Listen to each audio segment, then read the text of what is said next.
Hola, hola, hola, muy buenos días. Dios me les bendiga en este lindo y hermoso día.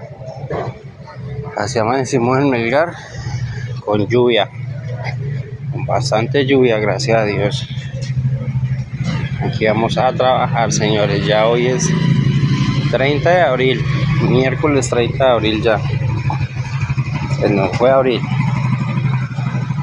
Ya ahorita llega mayo y se nos va el año. Gracias a Dios, abril fue un mes súper bendecido, que todo nos salió muy bien.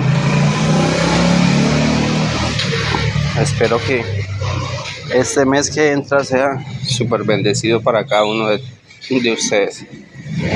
Que Dios me les bendiga, que tengan un lindo y hermoso día. Chao, chao, mil bendiciones.